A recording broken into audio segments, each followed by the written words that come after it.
ವೀಕ್ಷಕರೇ ನಮಸ್ಕಾರ. ಮೈಸೂರಿಗೆ ನಾನಿವತ್ತೊಂದು 3040 north facing MUDA approved site ತೋರಿಸ್ತಾ ಇದ್ದೀನಿ. ನಮ್ಮ ಮೈಸೂರಿನ ಕ್ರೈಸ್ಟ್ ಪಬ್ಲಿಕ್ ಸ್ಕೂಲ್ ಅಥವಾ ದಟ್ಗಳ್ಳಿ ಆದ ನಂತರ ಕ್ರೈಸ್ಟ್ ಪಬ್ಲಿಕ್ ಸ್ಕೂಲ್ ಸಿಗುತ್ತೆ. ಅಲ್ಲಿಂದ ಒಂದು ಅರ್ಧ ಕಿಲೋಮೀಟರ್ ಡಿಸ್ಟೆನ್ಸಲ್ಲಿರುವಂತಹ ಪ್ರಾಪರ್ಟಿ. ಎದುರುಗಡೆ ಏನು ಮನೆಗಳು ಕಾಣ್ತಾ ಇದೆ ಅದು MMG ಗ್ರೀನ್ ಸಿಟಿ ಅಂತ, ಅದಕ್ಕೆ ಅಟ್ಯಾಚ್ ಆಗಿರುವಂತಹ ಲೇಔಟ್. ಈ ಎದುರುಗಡೆ ಮನೆಗಳು ಏನು ನೋಡ್ತಾ ಇದ್ದೀರಾ ಅದು SBM ಲೇಔಟ್. ಬೋಗಾದಿಯಿಂದ ಬಂದರೆ ನಿಮಗೆ SBM ಲೇಔಟ್ ಇದೆ, ಅದಕ್ಕೆ ಅಟ್ಯಾಚ್ ಆಗಿರುವ ಹಾಗೆ ಅದರ ಎರಡರ ಮಧ್ಯೆ MMG ಗ್ರೀನ್ ಸಿಟಿ ಹಾಗೂ SBM ಲೇಔಟ್ ಮಧ್ಯೆ ಇರುವಂತಹ ಒಂದು 2.5 ಏಕರ್ಸ್ ಲೇಔಟಲ್ಲಿ ಮಾಡಿರುವಂತಹ ಒಂದು ಮುಡಾ ಅಪ್ರೂವ್ಡ್ ಲೇಔಟ್. ಸೊ ನಿಮಗೆ ಅಲ್ಲಿ ಕ್ರೈಸ್ಟ್ ಪಬ್ಲಿಕ್ ಶಾಲೆ ಕಾಣ್ತಾ ಇದೆ.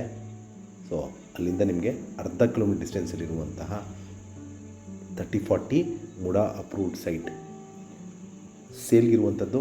ಮನೆ ಕಟ್ಟಲಿಕ್ಕೆ ಅಥವಾ ಇನ್ವೆಸ್ಟ್ಮೆಂಟ್ಗೆ ಸೂಕ್ತವಾಗಿರುವಂತಹ ಒಂದು ಪ್ರಾಪರ್ಟಿ. ಇಲ್ಲಿ ಮೂಲಭೂತ ಸೌಕರ್ಯಗಳು ವಿಚಾರಕ್ಕೆ ಬಂದಾಗ ಕುಡಿಯೋ ನೀರಿನ ವ್ಯವಸ್ಥೆ, tar road, electricity, drainage facility ಆಗಿದ್ದು ಇಮಿಡಿಯೇಟಾಗಿ ಮನೆ ಕಟ್ಕೋಬೋದು. ಮುಡಾ ಅಪ್ರೂವ್ಡ್ ಆಗಿದೆ. ಇದರ ಬೆಲೆ, ಲೊಕೇಶನ್ ನಾನು ಡಿಸ್ಕ್ರಿಪ್ಷನಲ್ಲಿ ಮೆನ್ಷನ್ ಮಾಡಿರ್ತೀನಿ. ಯಾರಿಗಾರು ಇಂಟ್ರೆಸ್ಟ್ ಇದ್ದು ಪ್ರಾಪರ್ಟಿ ಬಗ್ಗೆ ಹೆಚ್ಚಿನ ಮಾಹಿತಿ ಅಥವಾ ಪ್ರಾಪರ್ಟಿ ವಿಸಿಟ್ ಮಾಡಬೇಕು ಅಂತ ಇದ್ದರೆ ನಾನು ಕೊಟ್ಟಿರುವ ನಂಬರ್ ಮೇಲೆ ಕರೆ ಮಾಡ್ಬೋದು. ಮತ್ತೊಮ್ಮೆ ನನ್ನ ವಿಡಿಯೋ ನೋಡ್ತಾ ಇರೋದಕ್ಕೆ ಧನ್ಯವಾದ. ನಮಸ್ಕಾರ.